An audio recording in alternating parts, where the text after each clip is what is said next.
Siberia, 1883.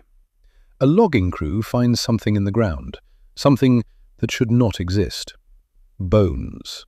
Not animal bones, human bones, 20 feet tall. By 1884, every record was gone.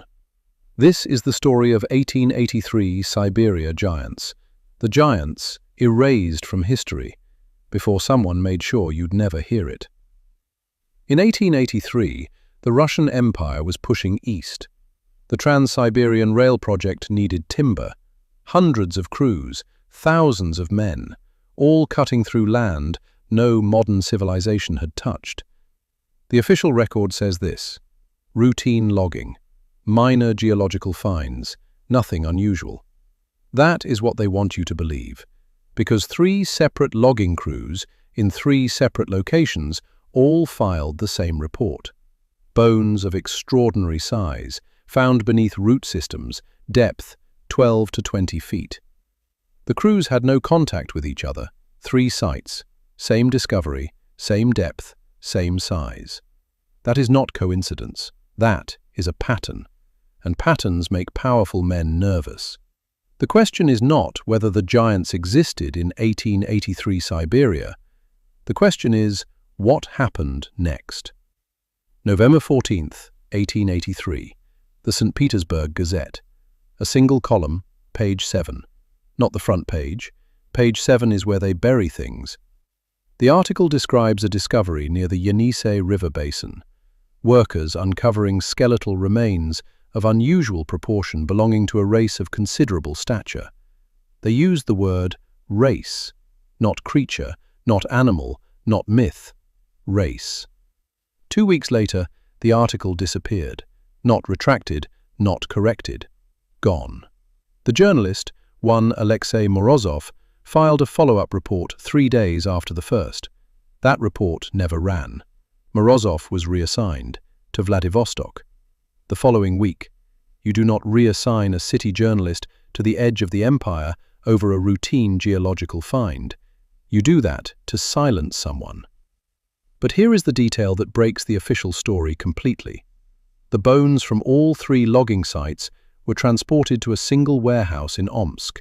Then the warehouse burned. But why burn them? Warehouses do not burn themselves. The official fire report lists cause as undetermined. Undetermined. That word does a lot of work. Now, the workers. 18 men handled the bones across the 3 sites. By 1886, 9 of them had relocated. Not fired, relocated. 4 refused relocation.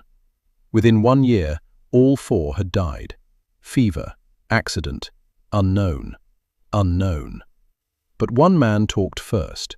Grigory Vashenko, former timber crew foreman, Yenisei Basin, 1883.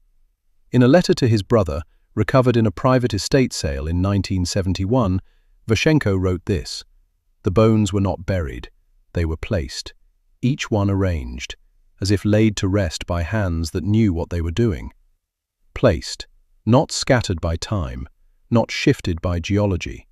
Placed. Vashenko also wrote this: before they took the crates, men came who were not loggers. They wore city clothes. They measured everything. They spoke to no one. Then they sealed the site. They sealed the site. But why seal first? Sealing a site means one thing. It means controlling what gets out. Now look at the population records. The Yenisei Basin had 14 active logging settlements in 1882. By the 1897 census, the next full Imperial count, 3 of those settlements no longer existed. Not abandoned, not relocated, erased. 1,100 people, gone from the record. Not dead. The death records don't account for them. Not moved. The relocation registers don't show them. They simply stop appearing. But where did they go? To answer that, you need to understand what was happening beneath Siberia. Not above ground, beneath it. There is a body of research, suppressed, scattered, but surviving, around what researchers now call the mud flood. The theory is this: across the 18th and 19th centuries, A global cataclysm buried civilizations under meters of alluvial sediment. Not a flood of water, a flood of earth. And the giants, whoever built before this event, were buried with it. That is why the bones were 12 to 20 feet down, not because they were ancient, because the earth came up around them. Now, why Siberia specifically? Because Siberia was the last place to be systematically documented. It was the last place you could hide something enormous. The 1883 crews were the first industrial-scale intrusion into those specific river basin territories. They hit the sediment layer, and the sediment layer had occupants. But why Siberia? Because that is where they buried the evidence of what came before. The mudflood researchers point to something specific. This was not isolated to Siberia. Ohio, 1872. Arizona, 1891. Bavaria, 1878. Kashmir, 1880. Every time, within 2 years, the records disappear. Same pattern, different continent. This is not a regional quirk. This is a global operation. But who coordinates a global erasure in 1883?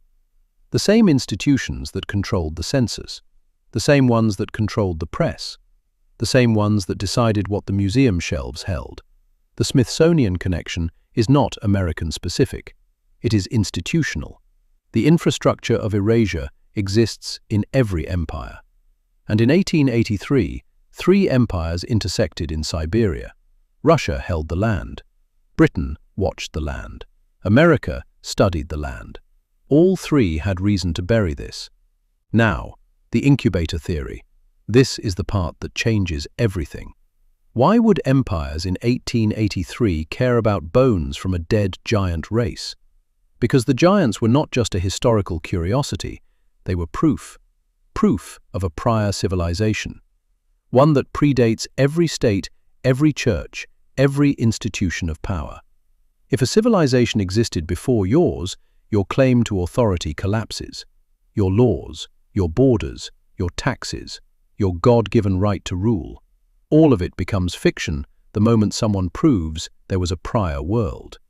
The incubator theory argues this. Our current civilization was not the first. It was grown inside the ruins of the prior one. The institutions we inherited, church, state, science, were built specifically to manage the memory of what came before, not to erase it entirely. You cannot erase what is in the bone structure of the land, but to control the narrative around it, to make sure that when a logging crew in Siberia hits the truth at 12 feet down, the machinery is already in place to move the bones, burn the warehouse, silence the journalist, scatter the workers, and erase the settlements.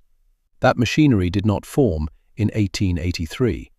It was already waiting. In 1918, 35 years after the Siberian logging discovery, a different kind of crew found something beneath the city of Yekaterinburg. Not bones this time, a structure, and the people who found it disappeared before they could tell anyone what they saw. That story, 1918, the structure they buried under Yekaterinburg, is the next chapter. Subscribe and make sure the bell icon is on, because they count on you forgetting. Don't forget.